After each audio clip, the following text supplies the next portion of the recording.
Bonjour à tous. Je profite de rester un petit peu dans la classe pour vous lire les histoires ou vous relire les histoires qu'on a lues dans la classe tous ensemble. Je vais aujourd'hui vous lire Grand Loup et Petit Loup. Une belle histoire d'amitié. Je crois qu'il vous a bien plu. Nadine Brincosme et Olivier Talec, Grand Loup et Petit Loup. Pour Théo et Simon, nos petits loups. Pour Léna.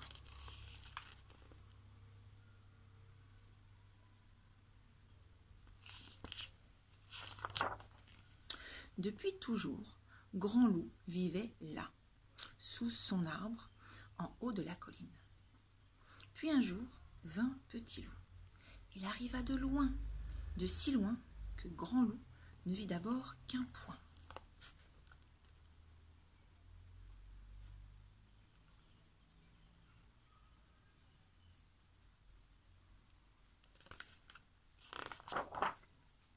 Petit Loup approchait. Grand Loup eut peur soudain qu'il soit bien plus grand que lui.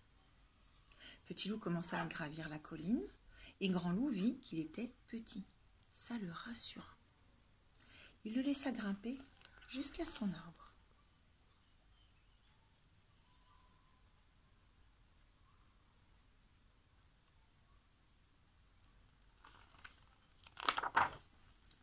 Petit Loup resta toute la journée sous le grand arbre de la colline.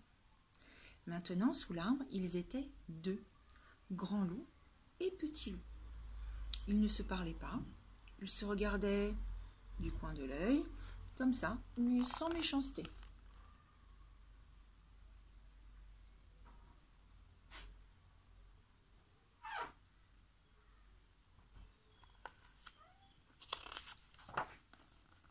Vint la nuit, Petit Loup restait là. Grand Loup trouva que, quand même, il exagérait bien un peu. Grand Loup se coucha, Petit Loup se coucha aussi. Alors Grand Loup vit que Petit Loup tremblait du bout du nez et tira vers Petit Loup un petit bout de son drap de feuilles. C'est bien assez, pensait-il, pour un si petit loup.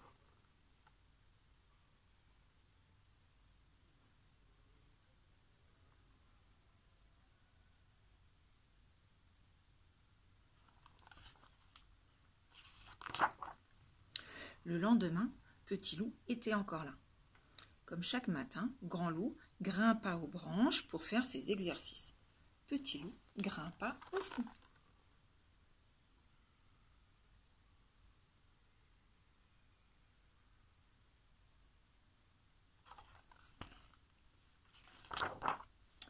Grand Loup le regardait. Il eut peur soudain que Petit Loup grimpe mieux que lui. Mais Petit Loup dut s'y reprendre à 2 fois. La première fois, il tomba sur ses fesses et il cria « Ouille !» Puis il recommença. « Il est courageux ce Petit Loup !» pensa alors Grand Loup. Il le laissa grimper aussi haut que lui et faire des exercices.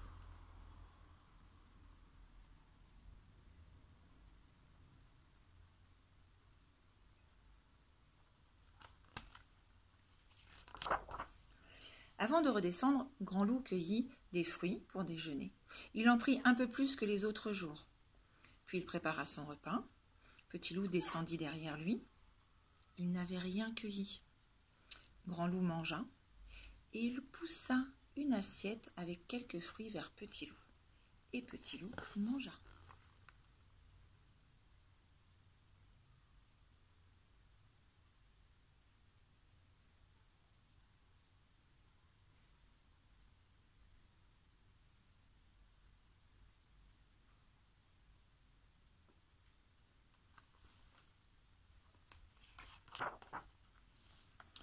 Après manger, Grand Loup s'en alla faire sa promenade.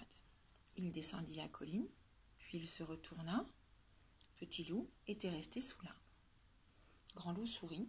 Petit Loup était vraiment petit.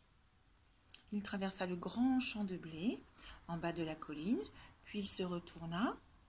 Petit Loup était toujours assis sous l'arbre. Grand Loup sourit.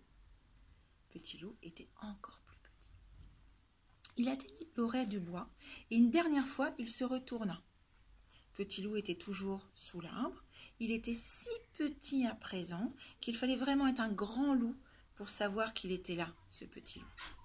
Une dernière fois, Grand Loup sourit, puis entra dans le bois pour continuer sa promenade.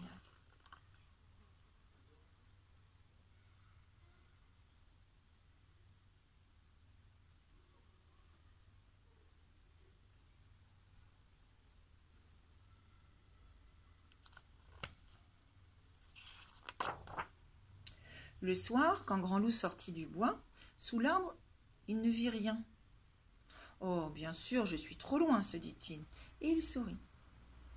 Il atteignit le bas de la colline, après avoir traversé le grand champ de blé, et sous l'arbre, il ne voyait toujours rien.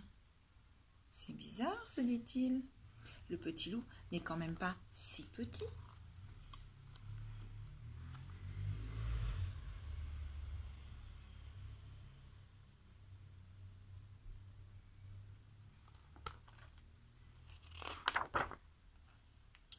Pour la première fois, il se sentit inquiet. Il remonta la colline bien plus vite que les autres soirs. Sous l'arbre, il n'y avait personne. Ni grand, ni petit, c'était comme avant. Sauf qu'à présent, Grand Loup était triste.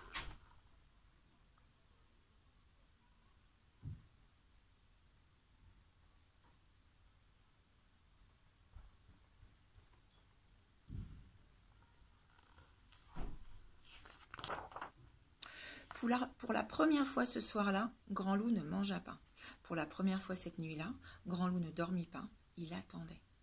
Pour la première fois, il se disait qu'un petit, même tout petit, ça prenait de la place dans le cœur, beaucoup de place.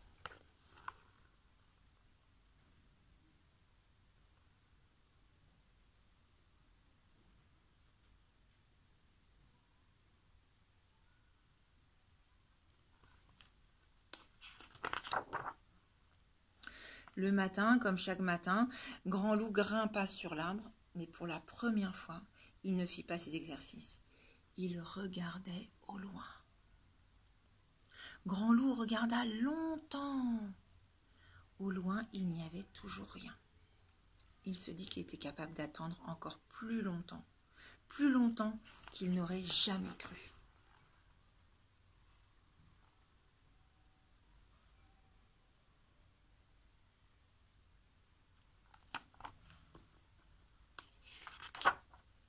Puis, à force d'attendre, il se mit à penser à de drôles de choses. Il se dit que si Petit Loup revenait, promis, il lui laisserait un bout de drap de feuilles un peu plus grand, et même beaucoup plus grand, et une assiette plus pleine, et même que peut-être il le laissera monter plus haut que lui et faire tous ses exercices, même ceux qu'il est le seul à connaître. Et il se dit tout cela, et bien d'autres choses encore. Il continua à attendre.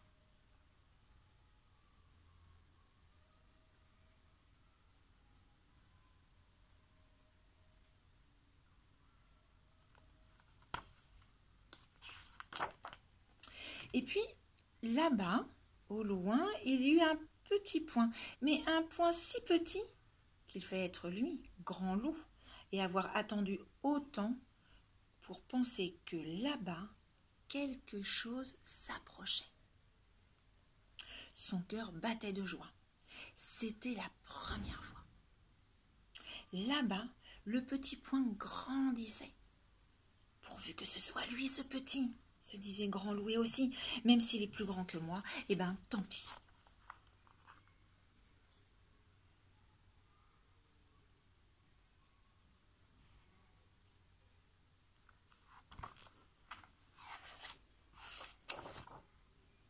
Il n'était pas plus grand. Il était toujours aussi petit. C'était bien le petit.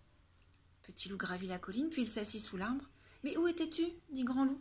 « Là-bas, dit Petit Loup sans rien montrer. « Mais sans toi, dit Grand Loup d'une petite voix, je m'ennuie. »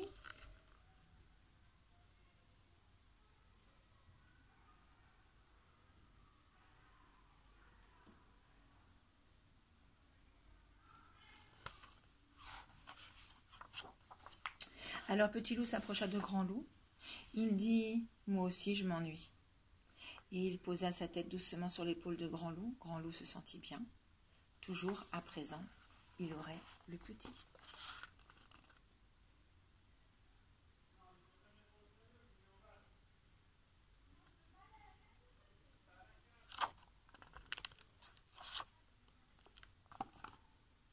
voilà, l'histoire de Grand Loup et Petit Loup, une très très belle histoire d'amitié. Je vous souhaite une très très bonne fin de journée et à bientôt. Au revoir.